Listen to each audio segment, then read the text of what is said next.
Hey guys, Sleepy Reader here, back with Sleepy Vlog number 12. I've been away for the most part for a while. Vacation, then health issues. Still kind of struggling a bit with some asthma and some chest infection, but for the most part feeling better. So I thought I'd give it a shot. While I've been quiet, I've been watching tons of your videos. Can't get enough. Just really love this community. I really feel a special connection through comic books in a way that can't really explain, can't put my finger on. Certainly can't, I don't think, explain it to people other than us. But, it's... keep doing those videos, everyone. I really, it's an important thing here. And one particular example, amongst many, but is Finally Designed, a weekly show done by Scott, koestenbraumstar, and Tim Howlermouse. And, they do a fabulous job of discussing for about an hour just one topic. And I love the way their minds work, not their single mind, but their individual minds. These are, really intelligent, thoughtful guys, clever, funny, without being pretentious at all. And 2 weeks ago, they talked about Heavy Metal magazine, and that really hit home with me. I hadn't thought about Heavy Metal magazine in a long time. But when I was 15 or 16, heavy metal was, a real amazing find for me. I think up through maybe when I was 18 or 19. But most of my old heavy metals are gone. Actually, all of them are gone. I don't know. But I remember specifically where most of them went because I kept them in the closet of my bedroom. My parents were fairly religious and strict about a number of things, and I kind of knew that it was a little dicey. So, because the old heavy metal was mostly reprinting European comic books, and there was a good touch of the erotic in them. Although that they weren't just that, but they felt free to explore that area. But my dad, probably when I was 17 or quite old, went through my closet and he found the heavy metals and just threw them away and told me they were pornography. And that was that. It makes me realize I'd like to pick up some heavy metals again. Sometimes it's a little hard to constantly go back and buy comics I once owned before. But in the meantime, I was in a Barnes & Noble, one of the few left, and I saw that they had heavy metal, and it was wrapped in plastic. It was in, like, the science fiction movie magazine section, I think. And I remembered looking at it, like, about 15 years ago in the men's section of a magazine store, a newsstand magazine store. And it kind of belonged there. It was kind of softcore porn at that point. But this really didn't need to be wrapped in plastic. There is it's much less erotic than it ever was. This is probably the raciest page in the whole thing. Other than that, it's pretty tame. Pretty tame stuff, but it doesn't have much in the way of that European feel anymore. I haven't really read it because I was so kind of disappointed by the artwork. It does mention Sudam on the cover. I remember Tim talking about Arthur Sudam, who did, what was it, the Mudwogs or something, and he had kind of a Frank Frazetta-ish style. But as it turns out, that Arthur Sudam is just the colorist of this rather kind of standard-looking comic. When I read it later, maybe I'll let you know whether any of this is actually good, but it's obviously not at all like heavy metal once was. And it has a lot of kind of portfolios in it and such, but not ones that really blow me away. It looks like maybe they're connected to gaming or something. It says Stellar Labs. I don't know for sure because I don't follow gaming very closely. And it is edited and published by Kevin Eastman of Teenage Mutant Ninja Turtle fame. I think he used some of his turtle money to save heavy metal because he liked the magazine so much. But other than the title, I'm sorry, you can see my problem these past few weeks. Other than the title and the large size slick format, it doesn't really, as far as I can tell, bear any connection to what heavy metal once was. But I mean, I plan to give it a read since I bought it.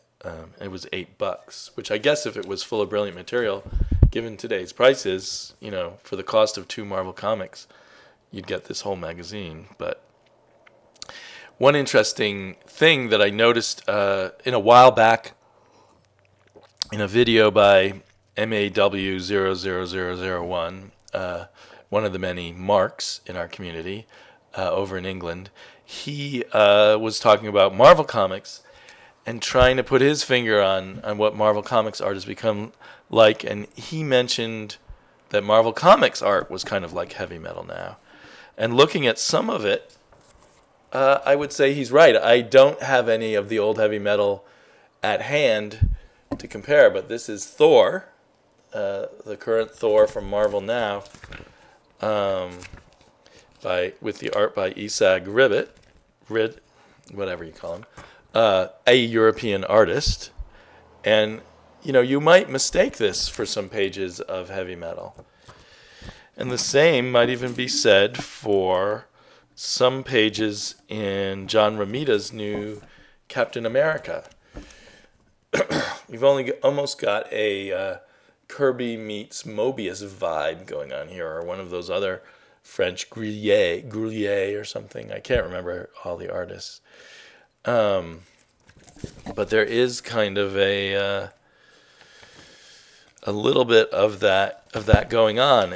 So is Captain America meets heavy metal something I want? I'm not sure. It's kind of a fun ride, but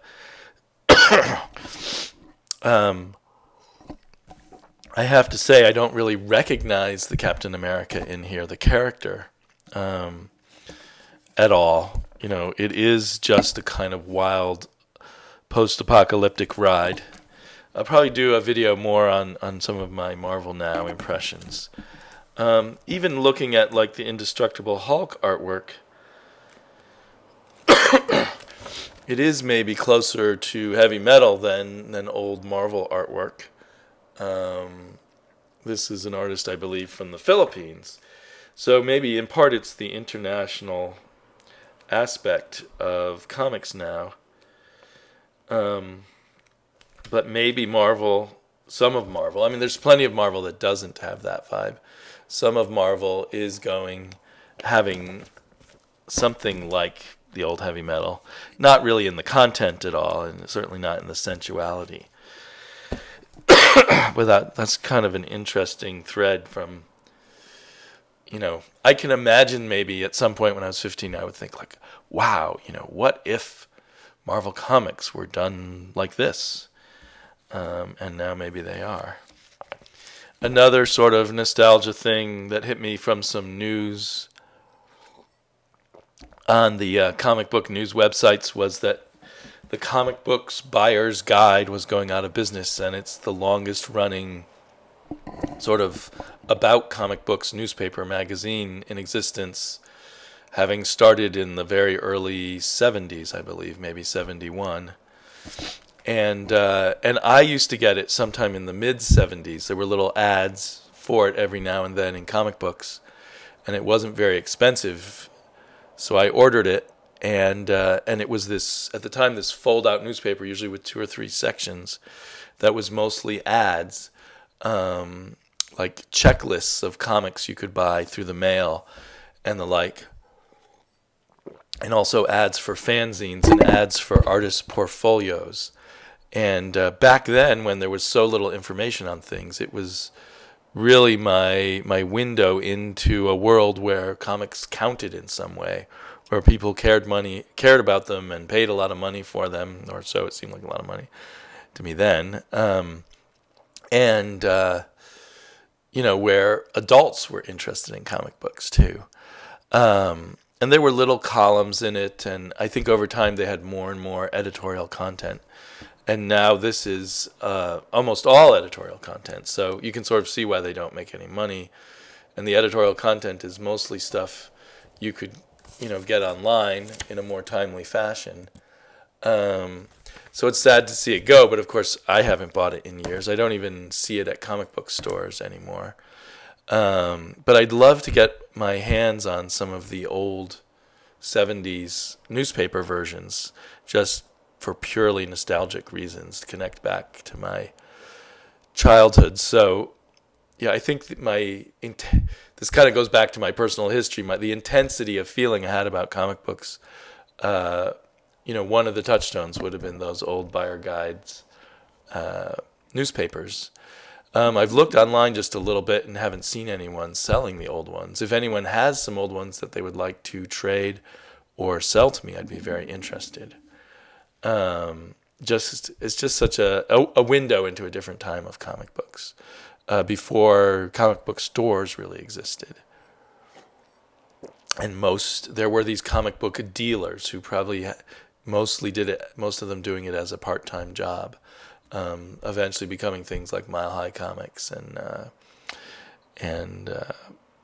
even the comic book distribution systems that exist now, I think, came out of those old kind of out of the back of their car dealers.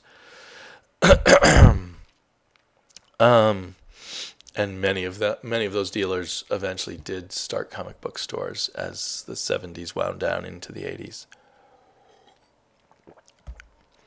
So, yeah, big nostalgia there. Kind of on a nostalgic kick also, I got some more stuff from In Stock Trade, and one of the things I got was, and in a way in my mind this connects to heavy metal also, was the hardback of another one of the series from Eerie, the old Warren magazine. Dark Horse has collected together all the El Cid stories. I didn't particularly remember El Cid, but I remember this artist, this Peruvian artist, Gonzalo Mayo, who drew mostly sword and sorcery type of stories for Eerie. And although Creepy and Eerie were really interesting in their early days for trying to sort of bring back the EC feel, I always felt a strong connection for their, later in the 70s, they had quite a bit more of a focus on sword and sorcery and science fiction, and I really dug those stories as a kid whenever I would manage to find Eerie or Creepy. And I love these big hardcovers with the picture, part of the cover rather than in a dust jacket. And I like when they're oversized like this is, compared to a regular comic book. A lot bigger. And getting the artwork. It's kind of nice, rather than getting those big archives of all the issues, it is kind of nice to get these theme ones. I know they also have a Bernie Wrightson one and a Richard Corbin one. I passed on the Richard Corbin one because when I looked at it, I wasn't thrilled by the quality of the color in it. But anyway, this is all black and white, and it looks beautiful. Gonzalo Mayo, it isn't the same as heavy metal, I guess, but this was another sort of aspect of bringing in international artists. Eerie and Creepy, probably to save money, started, or maybe also to just have a different look, started using a lot of artists from other countries, from Spain and Peru, and particularly the Philippines, where it turned out there's lots of great comic book artists in the Philippines, and eventually everyone was using them, Marvel and DC too. So yeah, and on Finally Designed, when they were talking about apocalypses last week, I had happened to just have pulled out Eerie's Hunter, which is a post-apocalyptic series drawn mostly by Paul Neary, who is now the the regular inker of Alan Davis and Brian Hitch. But he was around since the 70s doing his own penciling and inking. He had a much rougher, wilder style than those people do. You can sort of see why maybe he fits in better as an inker now. And I haven't got around to reading these or rereading these, but I'm really looking forward to that. There is a few reproductions of color covers in here, and I thought this color reproduction looks good. I'm not sure what went wrong with the Richard Corbin book.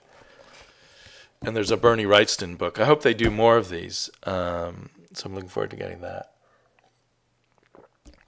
And also part of that same haul, I picked up the next volume of Fatale, which I'm really excited to get reading, and a book called Lee and Kirby, The Wonder Years. And I thought that this was going to be like a history of their whole work and relationship during the 60s at Marvel.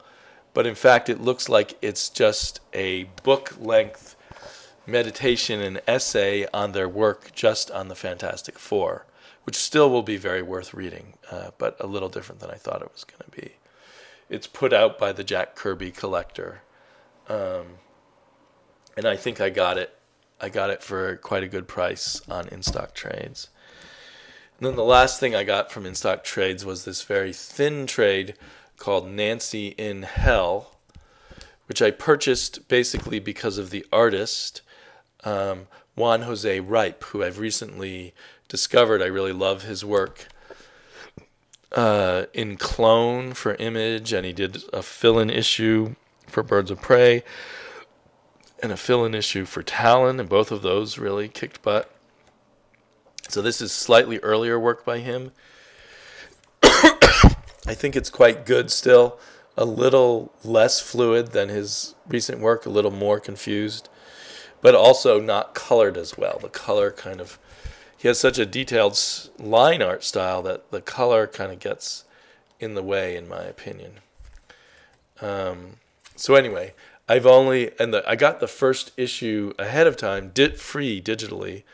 And it looked really good digitally, but so it's one of those cases where the color works better digitally. So I'm slightly disappointed with that. And then one last thing before I go. And I've got so much more to say. I'll probably be putting up more videos quite soon. But while I'm showing off purchases, maybe I'll show two purchases, actually. I got, for those of you who really remember all my videos, which if you do remember this, congratulations to you. I was collecting a bunch of post-Kirby New God related magazines. And one was the series Orion by Walter Simonson. And I had 1 through 24, and 25 was the last issue. And I couldn't find it anywhere, at least not cheaply. And I finally bit the bullet and got it on eBay. And it cost me about $6, which isn't really that expensive. But since I had sort of started buying them because I was picking them up for, 50 cents, $1, $1.25. But this last issue is a little hard to get. So now, since I was being anal about it and saying I wasn't going to read them till I had everything, now I've got everything. I'm going to start reading all my post-Kirby New Gods material. But then the real excitement is, this is something I've been thinking about buying for a while and kept talking myself out of, but also started worrying that it will only be available for a while and then it won't exist anymore. I could be wrong, but this is the Gil Kane artist edition of all of Gil Kane's work on Marvel Comics' Spiderman. And what these are supposedly faithful reproductions of the original artwork in the original size.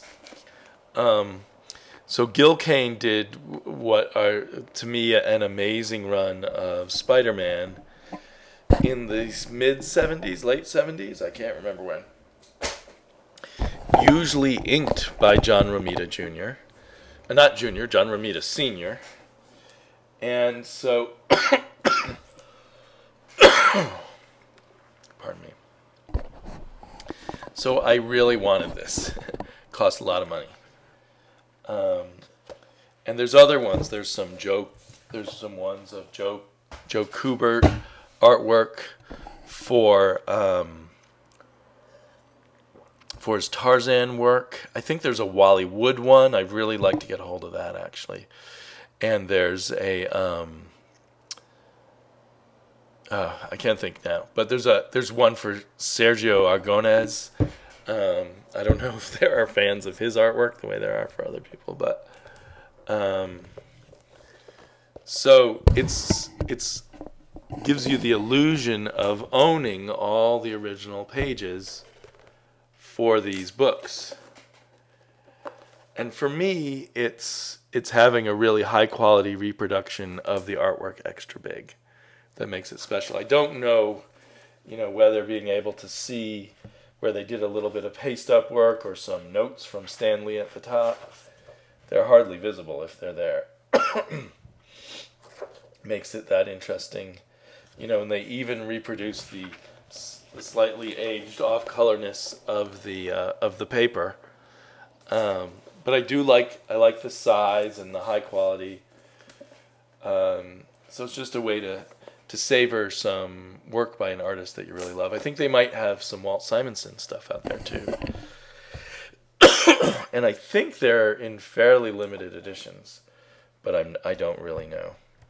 And they're going to, in the future, have, I think coming out in May, one that I really want to get that is some of the original Spirit pages by Will Eisner. So I really hope I don't miss that. I mean, here on this page you can see they reproduced a coffee stain.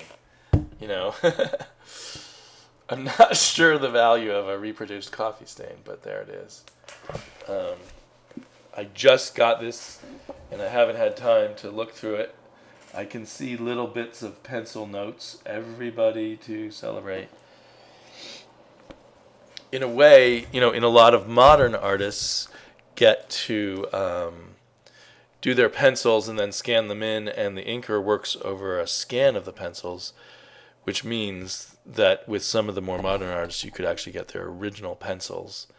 And that really interests me, because then you see what the penciler's doing and the penciler's art, which you can't see in the finished comic.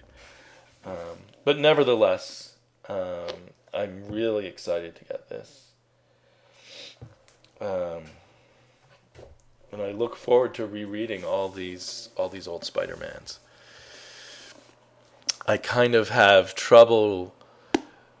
I actually did read the current Superior Spider-Man, and I enjoyed it. But I have trouble leaving the past behind for Spider-Man. I like it best when he was a teenager or a college student. And so I just kind of think, for me, Spider-Man exists in the past.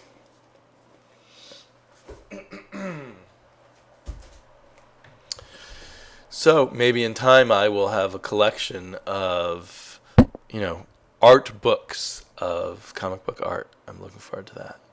Okay, talk to you all later. Bye-bye.